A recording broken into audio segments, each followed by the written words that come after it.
बहुत बहुत बधाई हो, आप इंडिया जीत। आप कहाँ से आए हो? मैं द्वारका दिल्ली में रहता हूँ। और इतनी बड़ी आपकी बहुत बड़ी जीत हुई है एनडीए गठबंधन की, इस बारे में आप क्या कहोगे? देखिए, ऐसे तो मैं बेसिकली बिहार का रहने वाला हूँ, लेकिन पिछले 40 वर्षों से दिल्ली में ही हूँ। लेकिन जन्म हुआ है वहीं, एजुकेशन हुआ है, तो मुझे मालूम है हमारे राज्य में लोगों को राजनीतिक जागरूकता सबसे ज़्यादा है और हर व्यक्ति इस बात को समझता है कि कौन काम करने वाला है और कौन जो है सिर्फ नारे देने वाले हैं। और जिस तरीके से पूरे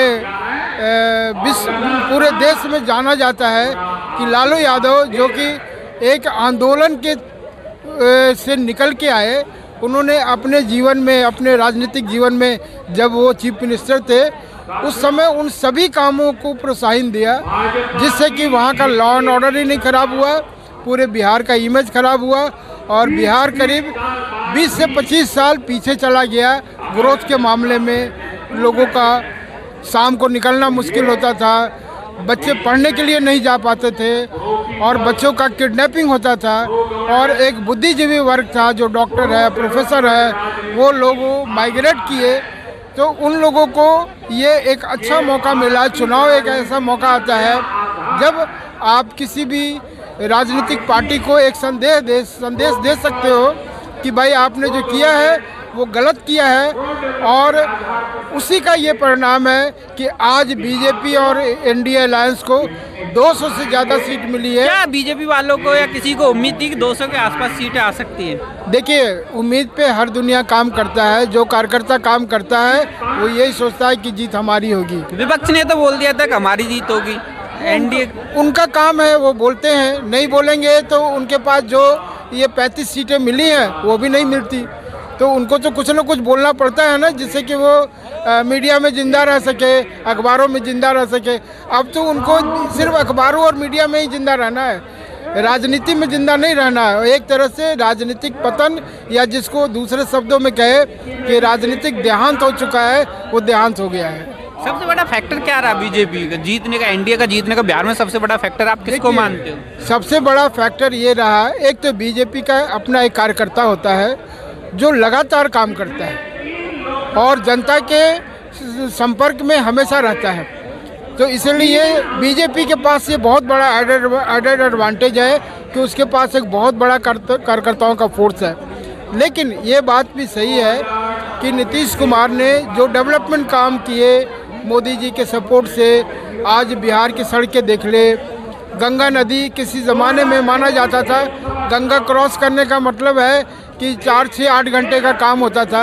आज आप 10 से 15 मिनट में पार कर सकते हैं। और एक नहीं, कई नदियाँ उसके ऊपर पुल बन चुके हैं गंगा नदी के ऊपर। तो जो विकास हुआ है, ये विकास आप गाँव में जाएंगे तो आपको सबसे ज़्यादा दिखाई पड़ेगा कि हर गाँव जो है एक रोड से कनेक्टेड है।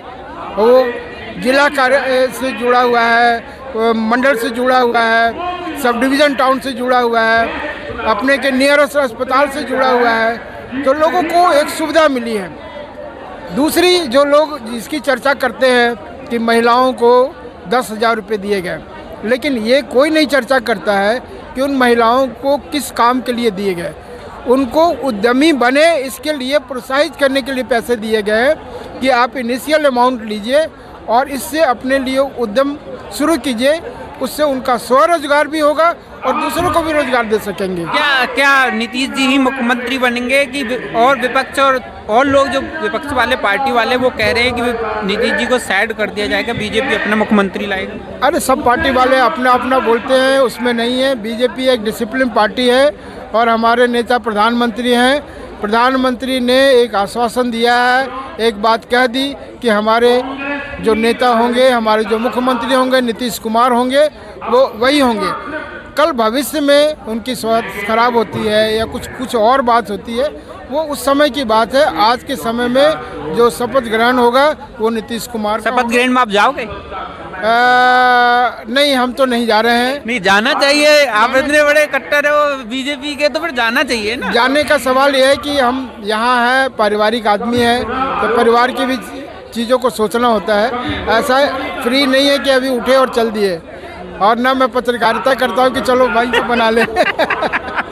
पत्रकार नहीं, फिर भी देखो जो सपोर्टर होते हैं, समर्थन में, वो सोचते हैं ना कि हमें भी पार्टी शपथ ग्रहण में जाना चाहिए। अभी देखो हम द्वारका से यहाँ आए, 25 किलोमीटर है, तो आए कि नहीं। एक मोदी जी के प्रति एक आस्था है, एक लगाव है, एक विश्वास है, उनकी जो है वो जो बोलते हैं वो करते हैं, और करते ही नहीं है वो प्रेरित करते हैं, कितना काम करते हैं वो, हर के लिए प्रेरणा के स्रोत है। चाहे आप यंग हैं, चाहे आप वृद्ध हैं, जिस उम्र में मोदी जी हैं, ऐसे बड़े सारे वृद्ध कहते हैं जी हम तो वृद्ध हो गए, अब करना क्या है। मोदी जी उनके लिए आइडियल है, देखो अभी भी कितना काम करते हैं। तो ये व्यक्ति एक ऐसा व्यक्ति है जो कर करके, काम कर करके, चीज़ों को पूरा कर करके एक आदर्श बनाता है, और उस आदर्श के हम लोग जो है प्रेरणा स्रोत के रूप में मान के चलते हैं। बहुत बहुत धन्यवाद।